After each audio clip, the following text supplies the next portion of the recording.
Okay, this is another one. Monday morning, 7:30. Oh, It's 7:30 a.m. okay. Officer Michael O'Neill with Ingham County Animal Control is just arriving to the shelter to report for duty. The shelter is still quiet as the majority of get had to report for work, but Officer O'Neill, serving a community of approximately 300,000 citizens and responding to over 2,000 calls annually, is already the lay ahead. Officer O'Neill, a 3-year veteran with the department's straps He's wearing a body bullet armor to vest. begin the day, Bulletproof serves as a vest. reminder of the often thought They of real broken dangers of cops. his profession. Mace? Whoa.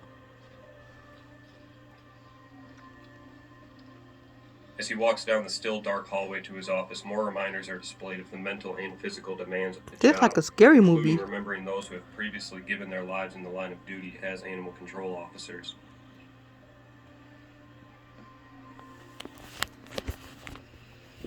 Yeah. With the sun barely yet rising, Officer O'Neill is already gearing up for the next 8 hours, not 8. knowing what his Oh, shift may duh. have in 8. store for 4, him. duh. But he is prepared and ready to respond to any type of call if an animal or citizen It's is like in a need. real cop. I don't think I can, Lord Jesus. Clear the shelter. Yeah, I can't. There's nothing wrong with, becoming a regular animal caretaker, but Animal control. I've been an animal control officer with Ingham County for almost 3 years now. I gotta have ethnic Prior to being in animal control, I was active communication skills, which I do not have. Security forces, essentially a military police officer, which really gave me the experience needed to do this job and dealing with the public and dealing with people on a daily basis. I know I just want to help them, though. I just want to help them. Educating the public. That's 90% of our job is just educating the public and giving them the tools needed to care for their animal correctly. One of the worst parts about the job would be when we're having to seize animals for welfare and neglect. Adam Charles 6 will be out at Pacific Pride getting fuel.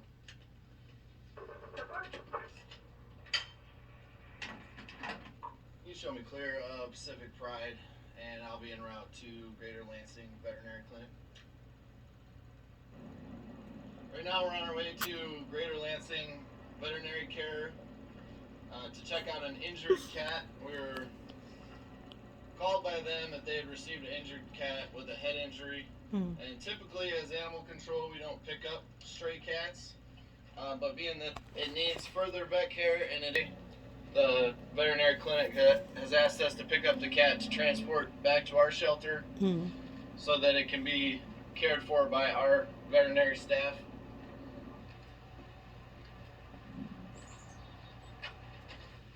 So when did the cat come in?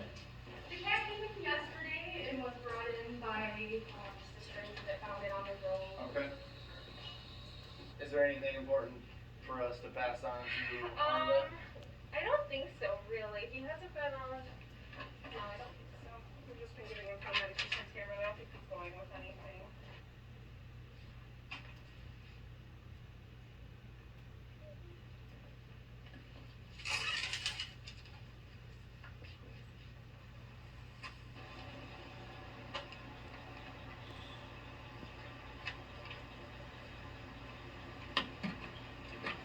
And now that we've picked up the cat from Greater Lansing Vet Clinic, I'm just inputting the information into the computer and creating a animal ID. That way we have a running identification of the animal that we're bringing in. Also, they had stated I am not good with computers, so I am not good with computers. But we'll double check that when we get it back to the shelter to do an intake. We'll also have it examined by our vet to see what kind of specialty care it needs. So when I first looked into being an animal control officer, and I thought of what most people think of as a dog catcher.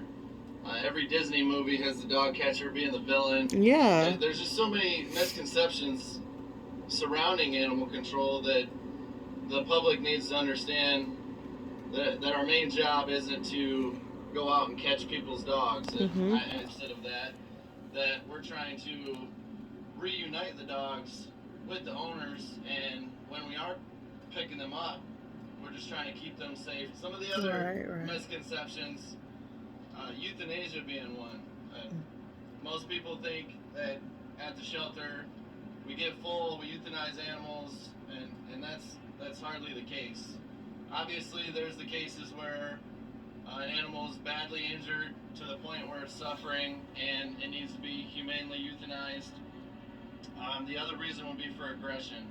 If the dog's really, really aggressive, then it's not going to be able to be adopted out or rehomed. Then we may have to euthanize in that case as well. We just arrived back to the shelter with the injured cat. We're going to get it inside, conduct an intake on it, scan it for a microchip, and have our animal care staff and veterinary staff take a look at it. It is from Greater Lansing Veterinary Oh. Center. I thought I was recording the TV. With some trauma. Grams with steroids and some other pain meds and Poor kitty. Oh, look at him.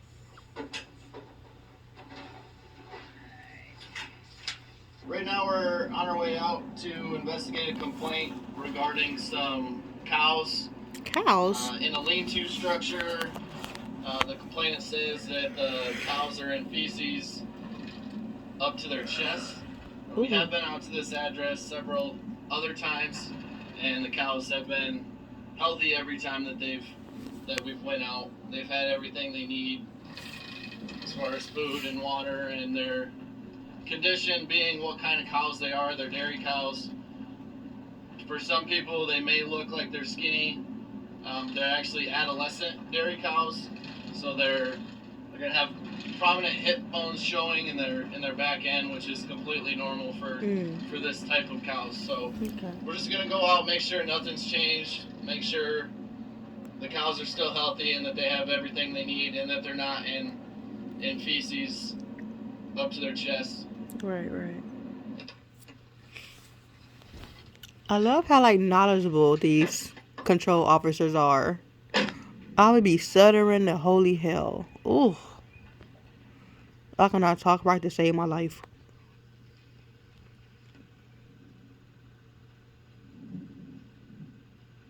Smile for the camera. As we stated before, the call was about the cows being in feces up to their chest. Ew. Oh my, The lean-to God. portion, there is a large pile Lord of Jesus. feces.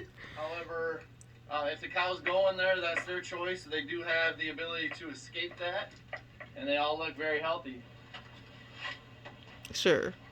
So aside from the animal control dog catcher mantra that we have, I mean, obviously, yes, we do have times where we have to go pick up animals and chase dogs that are running loose for their safety. But there's also many other things that we do, from animal cruelty investigations, investigating neglect and abandonment. We do search warrants on houses for unsanitary conditions. We had to testify in court. Imagine me being that serious. To felonies related to animal abuse or severe neglect. Right now we're rushing out to a call that we just got in I'm gonna try to be that serious. Ma'am, I gotta search our house for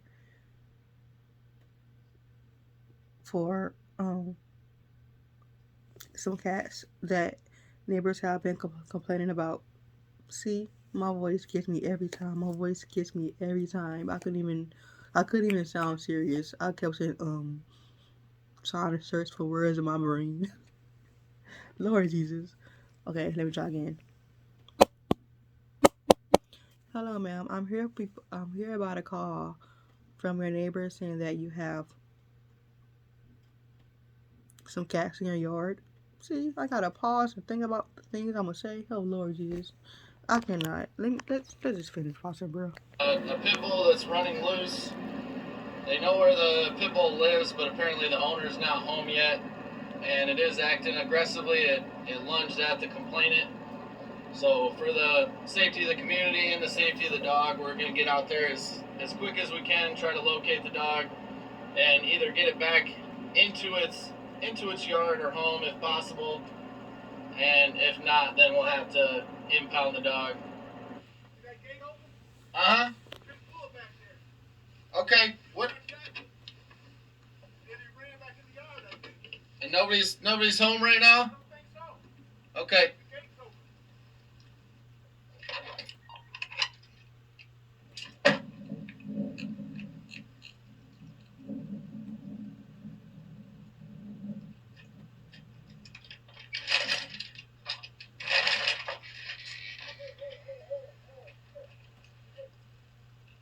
Hello? Animal control.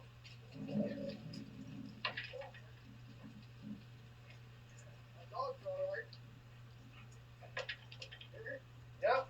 Dog's friendly. Yeah. Okay. I know. I've seen the dog before. Okay, so apparently the gate was open and the dog was running loose. That's wrong. No, there's another dog that was just like her. Are you bleeding? Okay. Is he bleeding? This morning, yes. Okay. She's definitely seen the Oh no, okay, it's a hole. No, you can tell it. She got the collar off. That dog, Okay. that dog ain't going nowhere from down here. They say she didn't get out. No. I keep close eye on this. People that had called saying that she was running loose and that she just ran into the gate. No way. Gate was open. No. You see the gate before. No, it was open. It was just now open. I let her up from the top. Okay. She may have. Okay, Ran but out. I do not let her out of sight. Okay.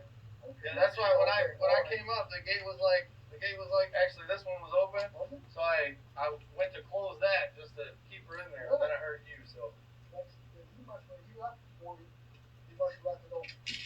Yeah, this is not helping. have you gotten her license? Yeah, she did. The dog pound, man. She was the dog pound. Yes. It cost me $2.38. Okay. Yes. And you did have the car Yes, license. it cost me $210, $185. I got a chip. Okay. Just make sure you keep her in the yard, and I'll I see that thing. I said, oh, no, you got to do two of them. You got to take it both. Yes, I'm just gonna double check, make sure I know her license is good. I'll just Yep. double check. I can go here for you. Well, that's fine. I can look it up right in the truck. Okay, So. Zena, your name. Cena. Yep. All right. With an X. Like All the right. Princess Warrior. All right. Perfect. That right, Stigler. Thank you very much. I appreciate it. Come on, hey. Go on, I gotta Zena. spell, Stu. I gotta spell too, bro. I am not a good ass speller. I'll be like, what? How you spell I it? just checked with How you spell it? with the animal owner. It sounds like the gate to the backyard was open. The dog may have gotten loose. We don't have a lot of history of the dog getting loose here, so just gave him a verbal warning. Make sure that he keeps his dog in the yard and under his control per the county ordinance. He said his dog's up to date on licensing, and I believe that's correct from the last time I came out, but I'm just gonna double check real quick. So he does have a current license. Dog's up to date. Closing the gate, keeping the dog in the backyard. We'll be good to go and Okay. close this out. We got very lucky with that last call. Everything worked out very well in the sense that the dog wasn't aggressive. It was a friendly dog. The owner was home. He was able to close the gate to confine the dog. And in some situations, it doesn't end up like that. When you arrive at a house, all you know is there's a possible aggressive dog with an open gate. Yes, the dog could be in the backyard, but as soon as you walk up and the gate's open, the dog could charge you, being protective of its own property. And the biggest danger of our job isn't always the animals and them being aggressive. A lot of times it's the animal owners. Hmm. We Yeah. deal with all types of people on any given day. Could be dealing with violent people, animal owners under the influence, or in cases where we may have to take the animals are like their children, so they're obviously not going to be willing just to give us their animals, and that can be a very dangerous position that we place ourselves in when dealing with those types of people. Mhm. Hopefully that gives an idea of what we do as animal control officers Yeah, I here do. at Hingham County Animal Control. Each day is different. Mhm. Some days at the end we're sad, worn out. Other days we're happy. and with the outcomes of the day. So we're back here at the shelter. I'm going to finish up some paperwork and then go home for the day. As Officer O'Neill's 8-hour shift comes to a close, he and his fellow officers can rest easy knowing that they have made it through another shift safely, while still ready and willing to put themselves in harm's way for the citizens Why would you say and that? Why animals would of you say Bingham that? County. Why While would you today was say a that? good day for Officer O'Neill, he remembers that his next cruelty case is only a phone call away, and he, along with his fellow officers, remain ready to respond at a moment's notice. If you would like to find out how you can further assist Ingham County Animal Control and Shelter by volunteering or donating, visit us online at www.ac.ingham.org or call our office at 517-676-8370.